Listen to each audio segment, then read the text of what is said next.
to Transform Your Mind to Transform Real Life, the podcast. This is Life Coach Myrna, and you're listening to 5-Minute Fridays with Coach Myrna. Today, I want to talk on the topic self-confidence and the courage to be you. So the self-confidence I want to talk about today is the kind that says, I know who I am and I don't need you to validate me. I accept and trust myself and my abilities. I know what my strengths are and I know what my weaknesses are. I choose to work on my strengths because my strengths are what going to propel me forward.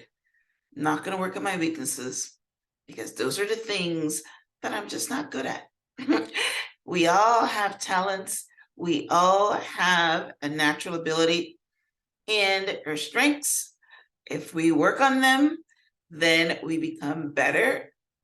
And our weaknesses, there's a saying that says you don't work on your weaknesses because something that you're not good at, don't waste the time.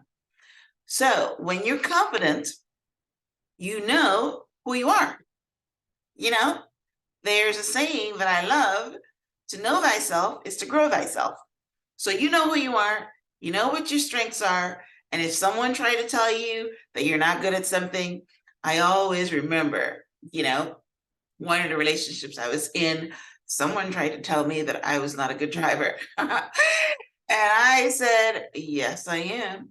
I was a limousine driver. I have a bus license. I know that I'm a good driver.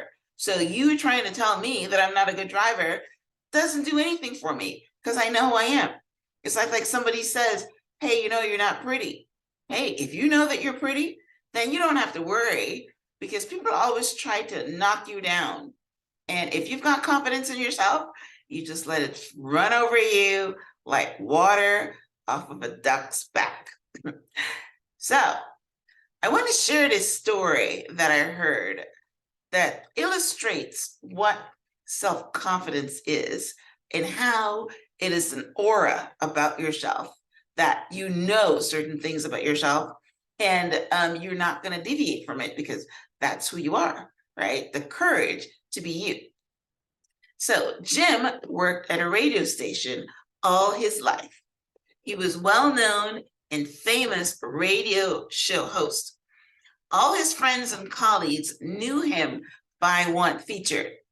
If he's on air, he's always wearing a suit and a tie. And they would laugh at him. No one ever sees you.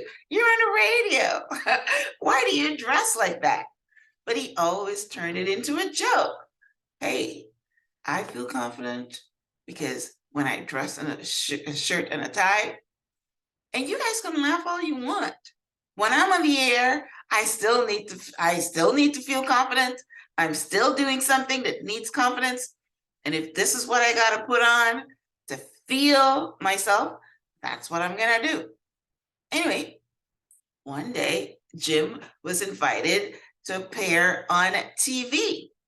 There was a show dedicated to the oldest radio employees.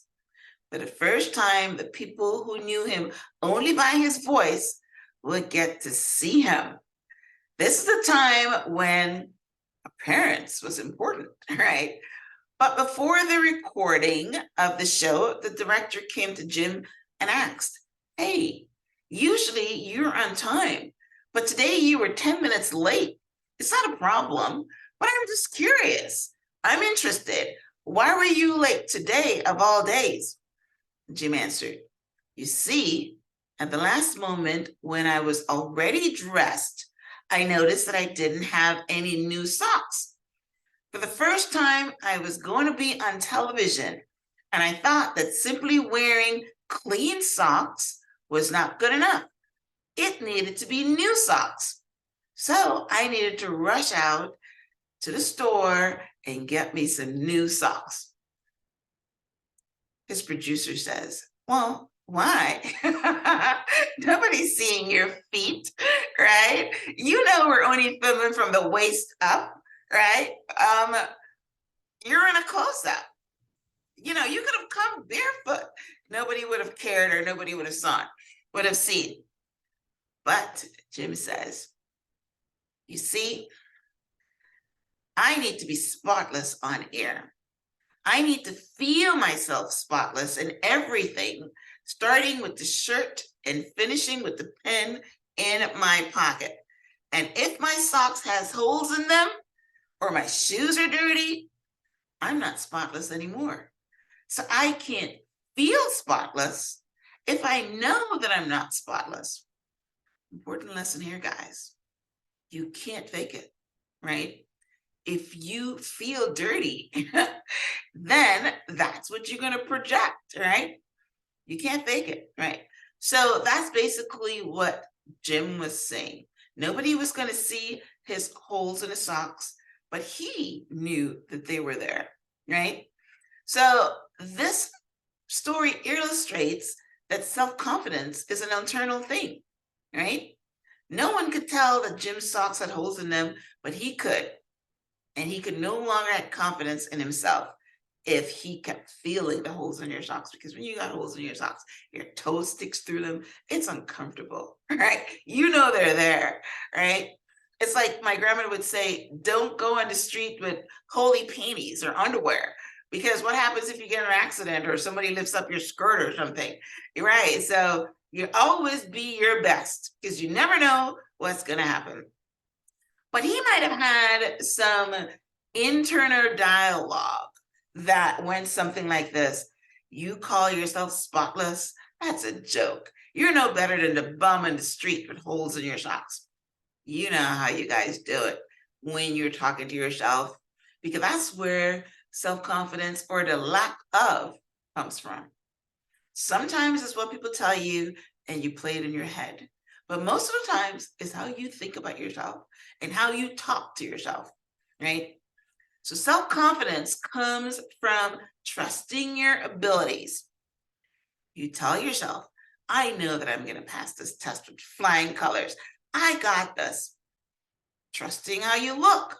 When I walk into a room, people notice me because I'm fine. That's what you got to tell yourself. And you got to believe it too.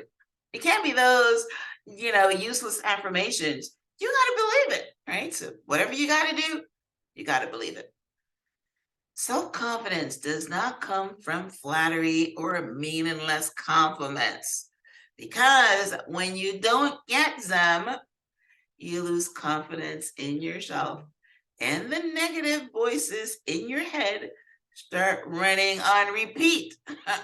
They don't shut up, right? So, yes. So don't be bogged down by flattery. If someone says you something nice, you smile and say thank you, but don't let it go to your head.